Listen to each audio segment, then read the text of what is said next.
What's up, folks? Welcome back to the channel. Bruiser here. Thanks for stopping by. Today's video, I'm going to go over the top 5 mistakes that I see people do from various accounts and account levels. And I see them all the time. So I want to go over them here quickly in this video, just to bring them to light, just to make sure that you guys are aware of all of them. Obviously, some of these mistakes could be very obvious to a lot of people, but since I see them happen all the time, I want to make sure that everyone is aware so that we can avoid them. So let's get right into it. All right, so first things first, the first thing you want to be aware of is how you manage your forge. So the forge is a great resource for silver, and it's a great resource for gear. So you should be getting resilience and perception material very frequently, basically daily. And what you want to do is basically you need to manage these material levels so that they aren't overcapped all the time. And the thing is that you want to do is basically save your crafting for CVC. That's usually what I would do, because you do get some additional benefits from crafting during CVC. You get some additional points and all that, which is very easy points, to be honest. And also you get a chance at some gear and the silver. The silver is the big thing, guys. The silver is the big thing. Having a lot of these materials, having a lot of these crafts mean that you can get a lot of silver back, which is really good. But what I've seen in terms of mistakes that people do is that they don't actually manage the resources properly. So you could have a lot of these materials, for example, to craft perception gear, but you might not have enough Magi steel. So a lot of players don't manage these resources properly. Either they're overcapped or they never use the crafting, they never use the crafting function here, or they don't have enough Magi steel. But basically, as long as you have a steady supply of this material while you're just playing the game, you will have a steady supply of first gear, second silver, as you go through it. So I just want to make sure that you guys are aware of all that. Obviously, if you guys buying forge passes and all that stuff, you guys make sure you guys are crafting your forge gear so that you guys can get the nice pieces out of it. You can kind of see here, we got the lethal set gear piece from Dark Fade this month. I'll be doing a big crafting session after it's done and all that. But you can kind of see I do have some pieces here that are yet to be crafted. Here it's getting kind of high, but I didn't have a lot of Magi steel earlier in the month, so I'll have to get on this set later on. But just be aware, guys, of the resources in this forge. It's easy silver, it's easy gear. Don't neglect it. All right, so mistake number 2 that I see a lot of people do all the time is basically they lose complete focus of what they need to do because they pulled some new shiny champions. So what they want to do is basically, let's say you're trying to progress in Clan Boss, and then you had a sharp pull session, and then you pulled something that's, shiny and new, but it's not specific to your goal for doing Clan Boss. When you have rosters like this that just blind you with gold, my roster is very old, right? So I pulled a lot of stuff in my time. But I can tell you guys right now that if you have so much stuff to focus on, you're never going to fully complete whatever you want to do. So make sure you guys are aware that what your main focus is. Let's say you're still trying to hit Ultra Nightmare Clan Boss. Don't get segued and start dividing your resources towards other areas of the game if you know your main priority is Clan Boss, for example, right? It could be Hydra, it could be Chimera, it could be whatever. But make sure you guys are aware of where your resources are going, because not everybody has infinite resources, right? We all know that. And trying to basically divert all your resources to other things without completing the first thing first is basically a recipe for an account that's kind of half-baked, right? Again, this is something I see a lot maybe in earlier mid-game accounts where they struggle to find direction in their account and what to do because they're overwhelmed with pulls. And that's, I feel that is that might be a strategy from Plarium, that basically they try to overwhelm you with options and spread out your resources so that you just struggle in all areas, to be honest. So just make sure you guys are focused. You guys know exactly what you guys are trying to do, and then do that first. If it's that important, do that first. Leave the other things to the side. All right, guys, mistake number 3 that I see people do a lot is basically leaving free resources on the table. So whenever you have things like, for example, Fortress keys, you have Doom Tower keys, you have Chimera keys, Hydra keys, just try your best to complete them as much as possible. So for example, Faction Wars, if you're not doing 21, that's fine. Do as high level as you can. Just pick up the free resources, pick up the free glyphs. You can use those glyphs for a lot of things in the future, of course. The problem with glyphs is that obviously you can't just go into the shop and buy them when you need them. So stacking them up just in case is always a good thing. Use your arena tokens. Make sure you do whatever arena you can. It's just free resources. Same thing with Doom Tower. Go as high as you can in whatever level you need to do. Again, it's free resources, right? If you forget to do this, you're just leaving energy, you're leaving all this stuff. You're leaving glyphs, gems on the table, right? Same thing with Curse City. Go as far as you can. Do whatever you can, wherever you can. These are all free resources that you guys want to pick up. Don't leave it on the table. Accumulating the resources that are free in this game and then using them towards your account to make your account stronger is how you have a strong account over time. So it's very important just to keep up with all that free resource given to you in the game.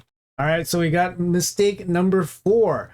Booking champions that you should not book fully, or you don't have to book, or booking them partially and then not using those champions. So I see this a lot. A lot of people, when they get a champion, they want to, commit books to them, but they don't commit fully to them, or they don't have enough books to commit fully to them.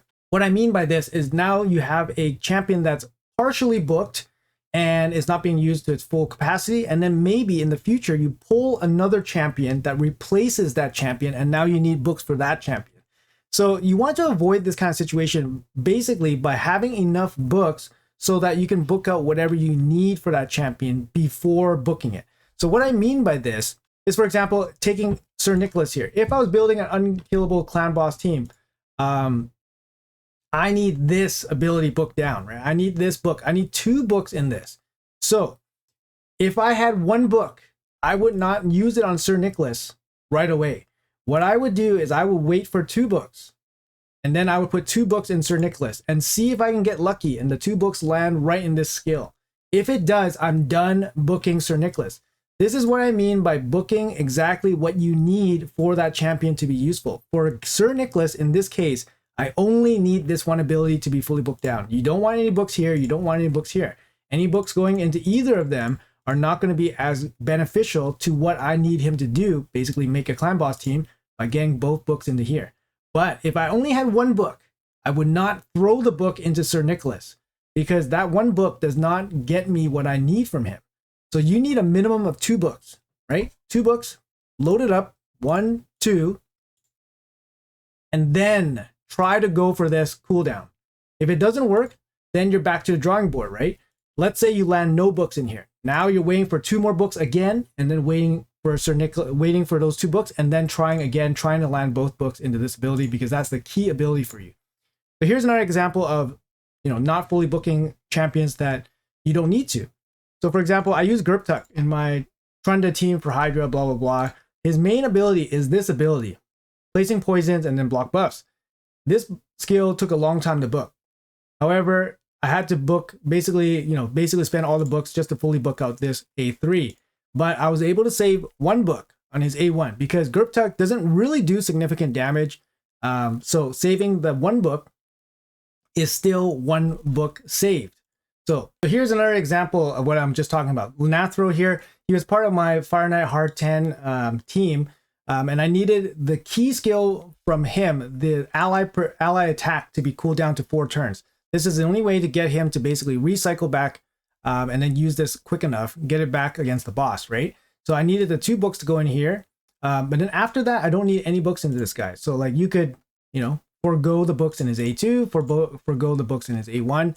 The key skill for him was his A3, just the cooldowns on his ally attack. And then of course, some champions don't need books at all and are perfectly functional without them. For example, a champion like Drexar.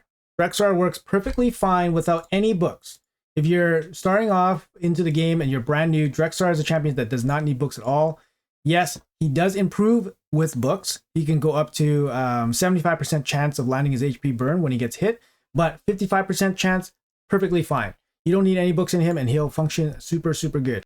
But yeah, so the main thing is you just have to be careful about where you want to put your books, or which champion you want to put your books in, and whether they actually need those books to perform, and which skill do you actually need from them to be fully booked so that they can perform the role that you need them to be in. All right, and I guess the last mistake that I see a lot of people do is actually based around the clan bosses. So Hydra, Chimera, and the Demon Lord. So what I see a lot is people being in the wrong clan. This is very important. I made a video about this in the past, how important the proper clan is, because if a clan does not grow with you, you're not getting the full rewards. So for example, for Demon Lord, if you're starting to hit Ultra Nightmare clan boss, you really want the double chest, right? If you can clear the top damage chest from Ultra Nightmare Clan Boss or any of the difficulties, Nightmare Clan Boss, whatever, your clan needs to be able to clear that clan boss with you, basically, so that you can get the double reward chest. This is very, very important. You're literally doubling your resources, right? Same thing applies to Hydra, same thing applies to Chimera. You don't want to be in a situation where you're the only person hitting the top difficulty in your clan and then not being able to take it down. You don't want that to be the situation for you. Make sure you guys land in the correct clan so that you guys can maximize the resource return when you guys are putting in effort into this game. All right, guys, that's going to be it for this video. Hopefully you guys enjoyed it. It's just 5 mistakes that I see happen very, very often. And this applies to all players across all experience ranges. You know, I do a lot of takeovers, and these are some common mistakes that I see for people. So hopefully this was able to reach some of you guys so that you guys can reevaluate some of these mistakes, and hopefully it will save you guys a little bit of headache and hopefully get you guys some more rewards in the future. Anyways, guys, that's going to be it for the video. Let me know in the comments below if you guys have any key takeaway mistakes that you guys have experienced yourselves and maybe rectified or are looking to rectify. But yeah, let me know in the comments below. Hopefully you guys enjoyed the video, and appreciate your time, and I'll see you guys in the next one.